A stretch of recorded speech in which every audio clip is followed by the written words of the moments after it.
Bangladeshi বোলাররা last 2-3 বছরে বাংলাদেশি ভক্তদের যতটা আনন্দ দিছে ঠিক ততটাই প্যারা দিছে। মানে বাংলাদেশি বোলারদের কাছে বিশ্বের যত টপ অর্ডার আছে সেই টপ অর্ডারদের উইকেট নেওয়া কোনো ব্যাপারই না, তুড়ি মেরে মেরে উইকেট তুলে নেয়, কোনো ব্যাপার না তাদের কাছে। কিন্তু টেইলান্ডারদের উইকেট নিতে গেলে বাংলাদেশি বোলারদের পিছন দিয়ে লাল সুতা, সবুজ সুতা, কালা সুতা, সাদা সুতা সব সুতা বাইরে যায়, কিন্তু এরপরও টেইলান্ডারদের উইকেট নিতে পারে না।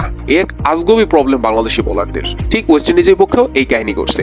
সকালবেলা ঘুম থেকে উঠে যখন স্কোর কার্ডটা দেখছি তখন নিজেই পিড়িতে মন চাইতেছে। কিল্লিগ আর পবিত্র সকালবেলা নিজের মুডটারে মাদার সিস্টার করছি। এর চেয়ে ভালো স্কোর কার্ডটা নাই দেখতাম। যেখানে ওয়েস্ট ইন্ডিজের রান 300 পাওয়ার হওয়ার কথা ছিল না, সেইখানে ওরা 450 করছে। কিন্তু এইটা দেখার পর আমার কম কষ্ট লাগছে। কষ্টটা সেইখানে আমার বেশি লাগছে যে ওদেরকে অল আউট করতে পারে না বাংলাদেশি বোলাররা। ওয়েস্ট ইন্ডিজ প্রথম দিন খেলা শেষ করেছিল 250 রানে 5 উইকেট।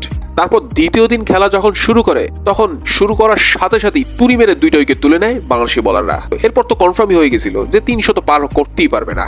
কিন্তু সেইখান থেকে যে এত দূর অব্দি আসবে ভাই, এটা সত্যি কথা, বাস্তব তো দূরের কথা, আমি স্বপ্ন চিন্তা করি নেই। কেমার রোচ এই মালটা বলে 47 রান করে, তার চেয়েও বড় কথা 144টা বল খেলছে এই মালটা। বিশ্বাস করা যায় ভাই, আমাদের টপ অর্ডারদের দ্বারা 50টা বল খেলা হয় না, আর এই মালটা এসে 144 বল খেলছে। ভাই আমি মুখটা আমি কই লুকামু বলো।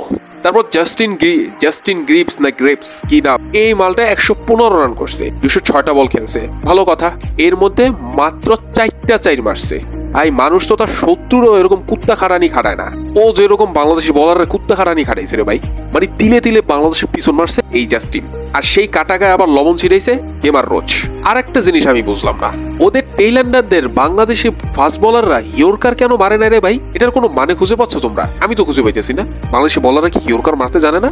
তো শেষমেশ 450 রানে ডিক্লেয়ার করছে ওয়েস্ট ইন্ডিজ। চিন্তা করো একবার। তো ঠিক আছে, সব মাইনে নিলাম। এরপর যখন আমাদের দামাল দেশের আবাল ব্যাটাররা ব্যাটিং এ নামছে, তাদের ধারাবাহিকতা তারা বজায় রাখছে। ভাই কেন ওই বাংলাদেশি টপ অর্ডারদের নিয়ে এত সমালোচনা করো তোমরা? কেন বলো এরা ধারাবাহিক না? এদের মতো ধারাবাহিক টপ অর্ডার পৃথিবীতে আর কোথাও নাই। তারপরও তোমরা এদেরকে গালি দাও, তারপরও তোমরা এদেরকে বেলাহাস বলো, তারপরও তোমরা এদেরকে বেশরম বলো। কোন লজিকে তোমরা এদের নিয়ে সমালোচনা করো? লাস্ট 3 বছরে এই টপ অর্ডাররা যেই ধারাবাহিকতা বজায় রাখছে, তুমি তোমার জীবনে এরকম ধারাবাহিকতা বজায় রাখো নাই। লাস্ট 3 বছরে 30 থেকে 40 রান বা 50 রানের মধ্যে 2, 3, 4 উইকেট 5 উইকেট পড়বে বাংলাদেশের। 2 উইকেট তো কনফার্ম পড়বে। তো এইটাকে ধারাবাহিকতা বজায় রাখা বলে না তো কি বলে? তোমরা এরকম ধারাবাহিকতা বজায় রাখছো 3 বছর 4 বছর ধরে, রাখতে পারছো কোনোদিন? কিন্তু এরা পারছে, তাও তোমরা এদেরকে নিয়ে সমালোচনা করো। এরকম ধারাবাহিকতা তুমি পারলে 6 মাস বজায় রাখো, তারপর মেনে নিবো হ্যাঁ তোমার মধ্যে দম আছে। তারপর আবার গালিও শুনতে হয় এদের, তারপর এরা ধারাবাহিকতা বজায় রাখে। তো এদেরকে নিয়ে সমালোচনা করার দরকার নেই।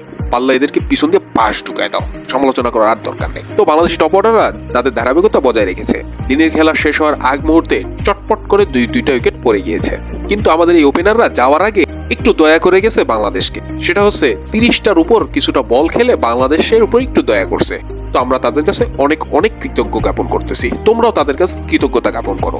তবে সবশেষে আমার একটা আফসোসই লাগতেছে, না পারলো ওদের টেইলান্ডারদের আউট করতে, না পারলো নিজেদের উইকেট ধরে রাখতে।